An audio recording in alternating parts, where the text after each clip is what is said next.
So I think we're all a category of one, just in the fact that's why they take your fingerprint when you get in trouble, because we have a unique fingerprint, we have unique DNA, we have a soul, our business has a soul, it has a pulse, and no two are exactly the same. Hi, I'm Leslie Silverman, and I thrive on deep, honest conversations with entrepreneurs about how we show up as the truest version of ourselves, both personally and professionally. Because when we let our light shine, we give others permission to do the same. This is a category of one. Ben Albert is the owner of Balbert Marketing LLC, founder of the GrowGetters ONLY collective, and host of the internationally recognized podcast, Real Business Connections. Through his companies, Ben empowers growth-minded leaders with strategic marketing, podcast production, and community building resources. Once an underdog, now a successful entrepreneur, Ben is passionate about helping others achieve their potential. He is on a mission to move the needle on 1 million lives, one conversation at a time. Here's my conversation with Ben. Ben Albert, thank you so much for coming on. I'm so happy to have you. I'm excited to be here. Let's have some fun today. Let's do it. We have so much in common. Besides the fact that we are both in marketing, we both have podcasts, although you are like an expander for me. I aspire to be like you one day. We both don't like working with assholes, and we both like having a lot of fun. So I think this is going to be just an amazing conversation. Agreed. No assholes. Hashtag no assholes. Right, exactly. So for our listeners, I know you have so many cool things that you're into, and I would love you just to share all of your different business platforms and who you are and how you serve your people. All of it? Condensed, maybe highlights. You know, the highlight goal is to get the knowledge, the wisdom, the solutions, the ideas from the people who have it to the people who need it.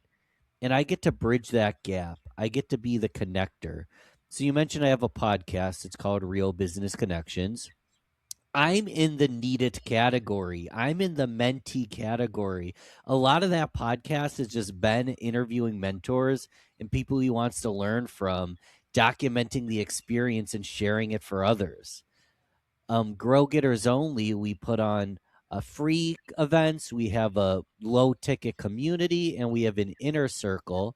GrowGetters, again, knowledge from people who have it to the people who need it. That's for the peer-to-peer entrepreneurship support. And then I work with thought leaders, speakers, oftentimes on their podcast as a marketer that's helping them do one-to-many and create the biggest impact possible.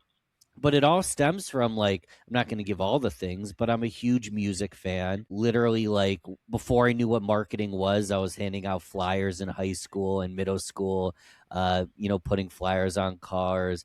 Everyone at the school had a shirt that said Giant Panda Gorilla Dub Squad, a band almost no one knows, but everyone at that school did, because I was a quiet kid and I was a weirdo and I needed to be amplified. And when I found my tribe, everything got better. And I know what it feels like to feel small and to be the quiet kid and get picked on. So now, even as an adult, I like to find like the next best thing and make sure it doesn't feel quiet, stunted, or small, and find ways to amplify it and get their message, their services to as many people as possible. I love that. I am a podcast listener and also a Grow Getters member who has very much enjoyed being a part of that community and the type of people you attract. And something that, well, first of all, I heard you say on another podcast something about you had somebody who was just such a reach for you to have on your podcast. I think it was Chris Van Fleet. Is that right? Is that who you had? I've had like 20 to 50 reach. I mean, day one, I started Rochester Business Connections in Rochester, New York. I had a business for like 6 weeks when I started the podcast. Every human being was a reach because I had no clue how to business.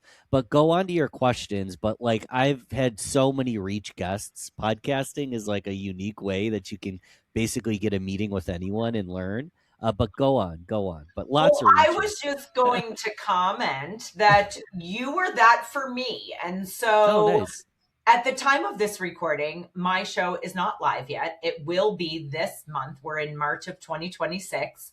And I just wanted to speak to I like that phrase, the answer is no if you don't ask. And I asked you, I asked Pia Silva, who's a mentor of mine. Her episode will have already been out a little before yours. And I am just being brave and doing the thing. And the way I psych myself up for it, and I would love tips on how you psych yourself up for it, but I just feel like I know what I do helps people. And I have these amazing conversations that I deeply trust if other entrepreneurs listen, they're going to go, well, if Leslie had the courage and Ben had the courage, then maybe they will then feel amped up to do it in their own way. So, how do you amp yourself up when you're going to reach out to somebody who you might feel is a stretch? You know, I'm a calm guy. So I don't know that I amp myself up. I just do the thing. I'm not like, I got this. I'm going to reach out. It's going to go great. I actually am pretty emotionless. I know the person I want to connect with and have on, and I just make the ask. It's just doing the thing. It's asking the question. And I'm very tactical. So if someone's like, I don't know how to reach out to these people, I always find a reason to reach out, and I always make a request that at least appears to be massive value for them. So, for example, if I were to reach out, so Pia is an example. You know Pia, another mutual friend of mine, David Mamano, knows Pia. So if I reach out to Pia, or obviously you could maybe give an introduction, but if I were to reach out, I'd say something like, "Hey Pia, I listened to you on Leslie's show. I really loved your thoughts on A, B, and C. I also noticed we have mutual friend in David Mamano, so lots of good people. I was wondering if you'd be opposed to being on my podcast. You'd be in good company. And if I want to add a little bit more, it's like I really think the message you shared could inspire my audience as well. So it's, hey, I know lots of people that you know. Hey, I have an audience that wants to hear, and I think you can be an inspiration to them. So it's tactical, but I'm not like amped up, energetic. I get a lot of no's. I get a lot of people that just never respond. That's just the beauty of it. But if I send personalized messages where I genuinely care, where I get amped, Leslie, is once the booking link's on my calendar. That's when I start to get excited. Yeah. It feels good. And also, not to make up a story before we know the answer and not to even take it personal. Maybe that Yeah. person is just too booked out. Maybe they're not, they currently don't have anything fresh they're looking to promote on podcasts.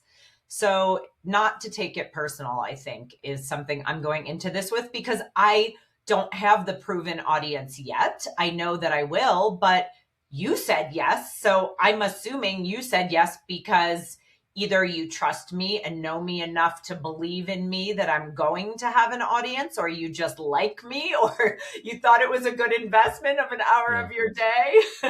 Well, can I give an analogy and then something super practical? And they're both related.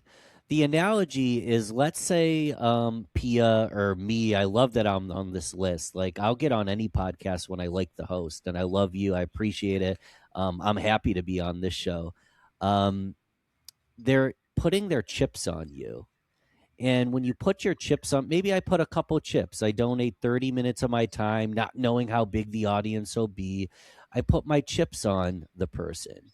And then in later on in post, they share it on social media. They tag me. They create content. I make a friend. And maybe I said something. I'm using me as an example, but any guest says something and they take it and they take something they learned and they initiate it into their business, or someone reaches out. Like that's what makes the big change. You're putting a little bit of chips on someone. And if they end up being a jerk, they don't tell you when the podcast goes live, they ghost, they if it feels transactional, I just won't put my chips on that person again. But I have past podcast guests that have become friends and mentors just because I, as the host, said, okay, they put their chips on me. Let's find every way to over deliver. And we're being descriptive in a podcast scenario, but this is any business professional, this is any marketing endeavor. It's like this person put a little faith in me, they put their chips on me. I want to make sure they see a return, and then they're going to keep on wanting to put their chips on that location. I love Now, it. So that's your analogy. And what's your practical? yeah, what was my practical? I forgot what it was. That's okay. Well, we can come back to it.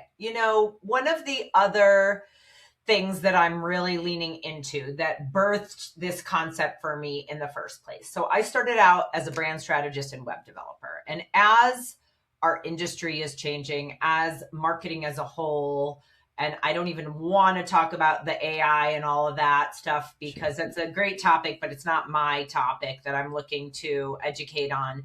But part of me as a human and as an entrepreneur is constantly growing, evolving, and now really tapping into my intuition and my personal truth and following my passion. And that's something I admire about you and I see in you. And so this was birthed for me from having magnetic, exciting conversations with clients, with other business owners that I really genuinely just wanted to put out in the world. So what are your thoughts about evolving in business, following our own intuition and charting our own paths? Because to me, that's what a category of one is. You're not doing what everybody else is doing, but you're following your own truth. And those are the stories I'm excited to really shine a Mm, light on. mm. So Leslie, I remembered my practical the moment you. So I'm actually going to blend the two because Okay. following your own truth, following your own journey. First and foremost, I think we're all a category of one, just in the fact why they take your fingerprint when you get in trouble, because we have a unique fingerprint, we have unique DNA, we have a soul. Our business has a soul, it has a pulse, and no two are exactly the same. So that in itself makes us a category of one. And going into the practical, and it's related to this, is like you've worked with Pia and she's a mentor and she's a friend and she's been on your podcast. So that's a specific part of Leslie's journey. So if you were to go and reach out to more podcast guests, um, Pia has an incredible podcast herself. So you have a laundry list of all her past guests. So if you reach out to Mark X, I'm just going to give a random name. You can reach out to Mark X. You go, hey, Mark, I loved your conversation on Pia's show. Pia's actually been on my podcast as well.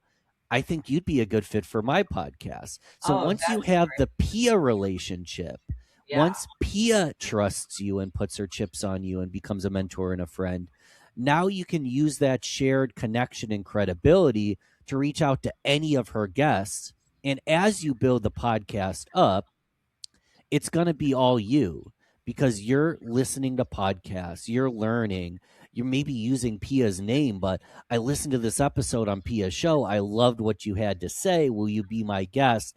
And then the podcast becomes a collection of the people you're most interested in speaking with. I Now, like that. I was we're on hers as a guest as well, so I Oh, have no that. way. Yeah, So you have the duplicated share credibility. yeah, Pia's been on my show. I've been on her show. I right. think you'd be a great fit for my show. And one thing I'm just going to asterisk something that maybe someone noticed, maybe they didn't. At no point do you say I have 1,000 listeners or I'm a vision of getting to 1 million this year. You're not selling them on a huge viewership because transparently it just doesn't exist yet, but you're selling them on a bigger vision for the impact you guys can create together. And then the viewership comes as an added benefit to that. Now, we're talking about podcasting because it's a big part of like a core of what I do and who I am. But this can be applied to just about anything we do. It's just as like a side note example. Let's say someone's a financial advisor and they feel weird about walking up to people randomly asking them like, hey, do you need a financial advisor? But their kid is in little league and they have a side passion of photography. So this literally happened to a friend of mine, but you could, take what happened on accident and just make it a strategy. He was taking pictures of his son at the game, and he was really good at it. And he was posting them on Facebook, and people were liking it. Wow, you're such a good photographer. Wow, your son looks so cute. How did the game go? And then people at the game, the parents started to say, hey, I don't want to be weird, but will you take some photos of my kids? And before you know it, he's taking photos of the entire team. And so there's the shared connection of baseball, little league, the photography, posting on social media. But now that he's made a friend, now that he has some trust, they go, "Oh, and what do you do? What do you do for a living?" And he says, "I protect people's finances. I hope I ensure families get the kind of protection and planning they deserve." And there's already so much trust because he was taking pictures of their kid and share. You kind of get the point here as a marketer, but that's his journey. He found a talent of his, photography, and he was able to use that to connect with people that are more than just potential clients but friends and community members. And we all have to find that path for ourselves. That's the what you talk about on this podcast. It kind of makes you a person of one, a one of one, and that's how we win. Yeah, absolutely. And I have lots of stories of previous branding and web development clients that my kid, who's now in her 20s, they were rode the same bus and talking to the parents at the bus stop, and they remember what I do. And then when they need that, they circle back. And I've never been one for that salesy weirdo. I have another friend who has a podcast and a networking community, and she has this tagline, don't be a salesy weirdo. And it Okay. just sums it up. Just don't be a salesy weirdo. Be honest, be truthful. And to your earlier comment, hashtag no assholes. And also, the older we get, or more, even the more we get aligned with ourselves, we know who is a fit for us, be Mm, that for our podcasts, our networking communities, our ultimate services we offer outside of that. And we've all done it where we haven't trusted our gut and we've taken that client or just yeah. seen dollar signs and done it anyway. And we knew it wasn't a right fit. And every single time it sucks the life out of us. It makes us miserable. You get that pit in your stomach when you see the person's name come in your Mm, inbox. And hmm. so I really appreciate being at a point in my life where I just want to do what I want to do. Yeah. I there was a day where I would take any client on because it was nice that it was, putting paper in my pocket. But it was one of the most stressful years of my life when I did all that. So who's your dream client now? Oh, my dream client? Yeah, who, I mean, doesn't have to be a specific human, but more an avatar of who Yeah. that person is. I was thinking of specific humans, like right off the bat. I'm like, it would be kind of fun to work with Alex Hermosi. That would be fun. It would be fun to work with Brene Brown. It would be Yeah, fun if like Jesus came back and he could be a client. That'd be a yeah, good one. yeah. Um, That'd be interesting. I don't simplify it to just a few words. I know I could in a networking meeting. Maybe I'd simplify it for people just so they know exactly to write down.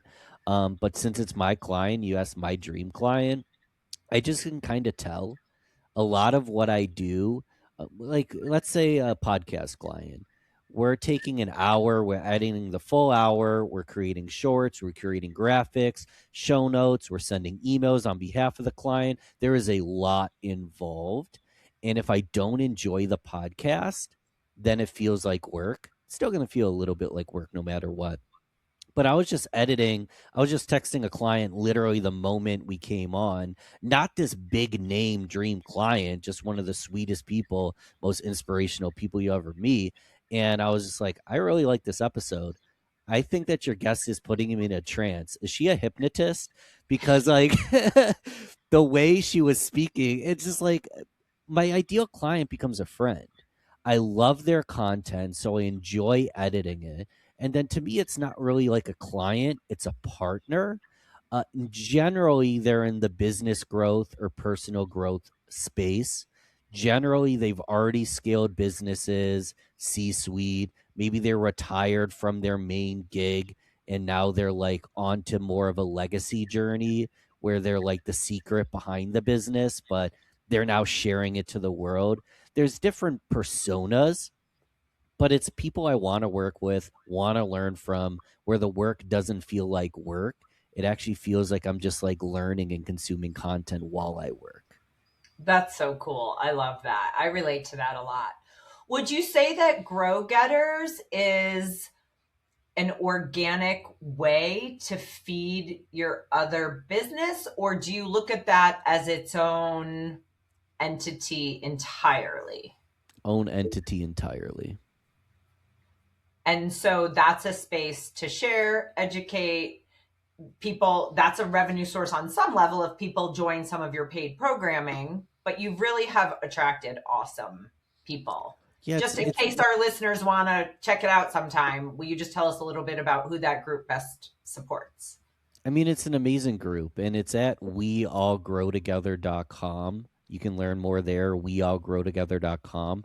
It's kind of in the URL, We All Grow Together. It's about collective impact, grow getters only, growth oriented go getters. So it's generally entrepreneurship, marketing, and sales, but not just those people who are looking for collective impact, collective growth, peer to peer support, networking, shared introductions with people that are heart centered and actually care about each other. If you go to weallgrowtogether.com, it's like the lowest tier currently is $9 a month. We also do put on a free monthly event. So I'm sure it's in the notes, but Ben Albert on LinkedIn. Find me on any social media. I can get you to the free event. I promote it via LinkedIn. The community's at weallgrowtogether.com. But yeah, I mean, just come to a free event, or like if finances are a problem, we'll find a way to sponsor you as well. I just want to get the right people in the room that are going to show up and help one another. I have found it to be one of the friendliest, warmest, most welcoming groups. And I see familiar faces, and then I meet new people all the Hmm. time through the group. So that has been super, super cool. Thanks. So I know it's an oversaid phrase, and we all use the term imposter syndrome all the time, but it's real. And so it's almost like I want to keep talking about it because I think part of being our most authentic, truest self is feeling safe Mm. to just realize that we have a right to be here, or we have a right to say what we want to say, and the people who are meant to hear what we have to say will be there. And so that's a big part of your story, is overcoming imposter syndrome to be in front of the camera and be on the mic. Will you speak to that a little bit? Yeah, I don't know. I don't know if imposter is the right word because I feel like I belong.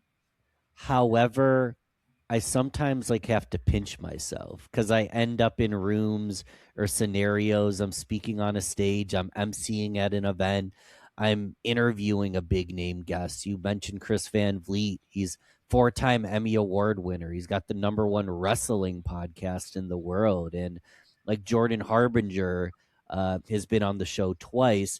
I used to listen to his podcast in like 2014. I was like drunk and young and like partying, listening to his podcast, falling asleep, and now I'm talking to him. So it's not that I feel like an imposter because I know the actions it took, and this is actually a good lesson. I know the actions it took to get me there.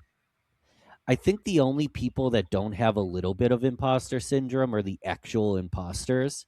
They just feel like they deserve everything, but I get a little nervous. I get a little anxious. I wonder, me, I got to pinch myself. I look at my age and my credentials and I'm like, did I do all that? What?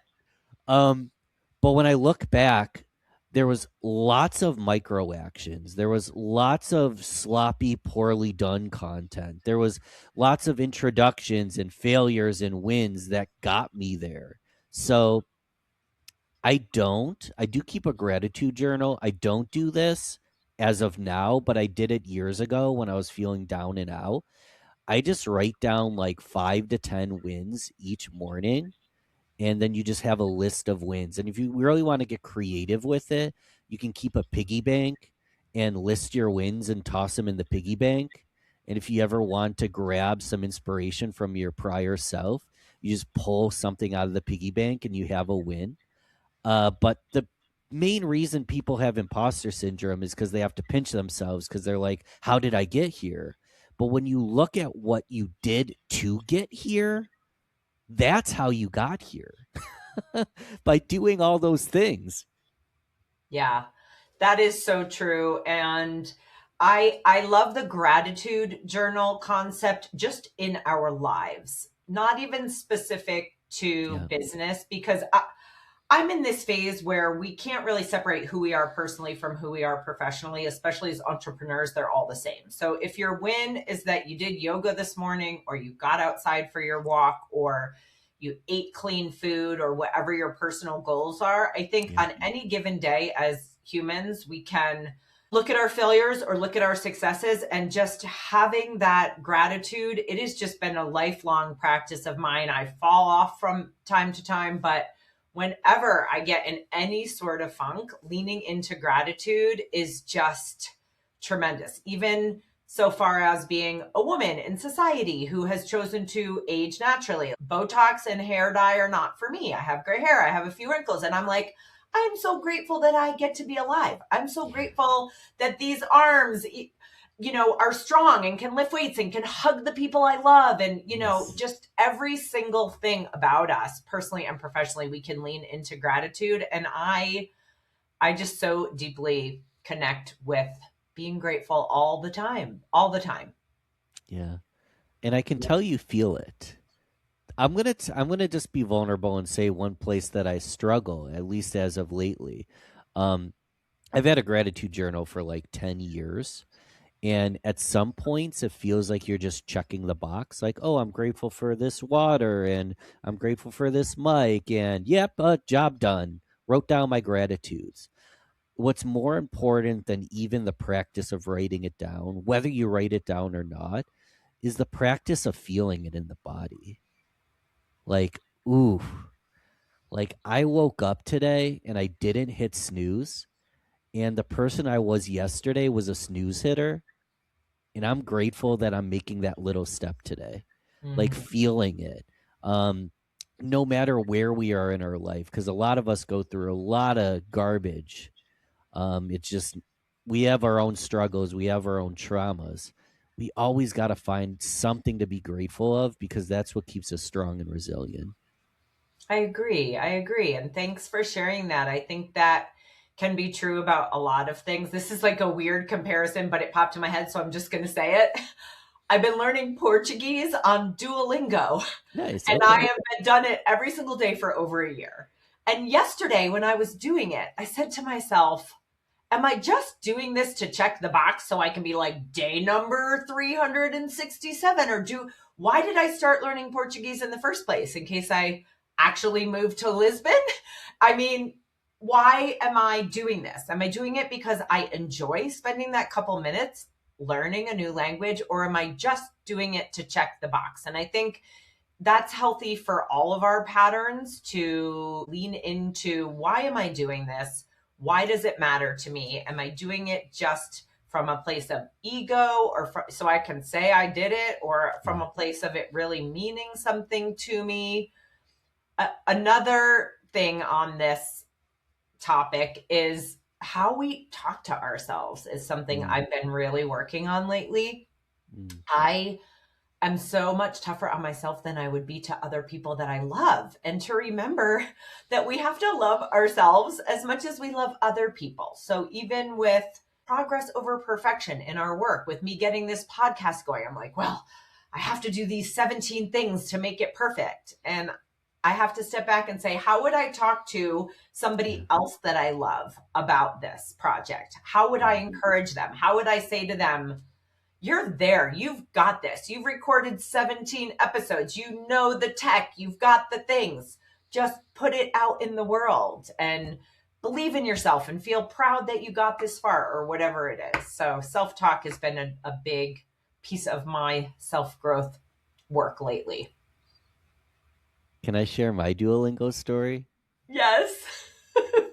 So I was on a cruise porting out of Miami going to the Caribbean and the Bahamas, and I didn't buy the internet package. I wanted to disconnect the best way I can.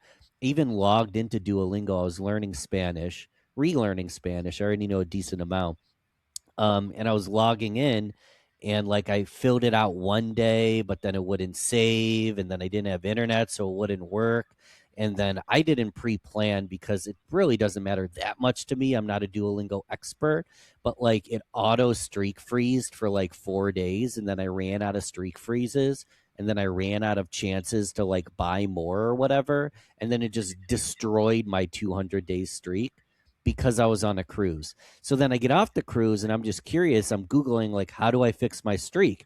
And it's giving all these tips about pre-buying streak freezes, or telling your friends, or giving another friend to log in and do the Duolingo for you when you're away. And I'm like, I really wish I could have continued my 200 some days, but that would have been a pain in the butt. And it's already happened. So I'm starting at zero. And then the more I thought about it after I did this whole analytical thing, I was like, I'm doing like 1 minute a day of Spanish and then 1 minute of ads. And I'm in, I missed one important point. I was in Miami, and everyone in Miami speaks Spanish. And I'm speaking to the waitresses and this and that. And I'm noticing as I speak how god awful I am at Spanish. So I had this award of 200 plus days that I no longer had, but I was the guy who did 200 plus, but I still didn't know any Spanish. So do I get an award for a good streak? And I'm thinking and I'm planning, and now I'm looking into how can I like hire a Spanish teacher and do a 10-week course where we do like 2 hours once a week or something like that, where I actually learn it. Because yeah. I couldn't say a sentence. I met a woman. Now, Brazilian and Portuguese have different dialect. Mm, So I believe the one on Duolingo is technically Brazilian, even though my intent was to have Portuguese. Portuguese. I met a Brazilian woman and she started speaking to me in Portuguese, and zero zero of it came in, and she invited me to a group where they do conversational English and Mm. Portuguese, Brazilians and Americans both learning the opposite language. And I have not gone because, to your point, maybe I need to rethink this. I'm just doing it to check the box, and really it's not giving me conversational skills because whatever she said to me, I did not understand.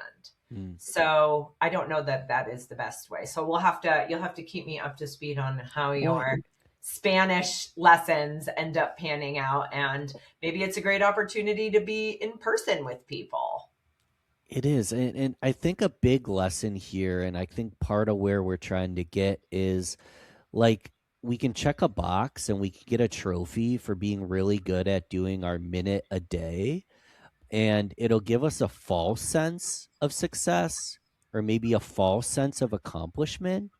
But we're capable of so much more success and accomplishment if we just don't do the bare minimum, and we apply ourselves, and we have the self-worth to be like, it's going to be ugly and faily to go and all in on this thing, but if I go all in on this thing, imagine what I can accomplish.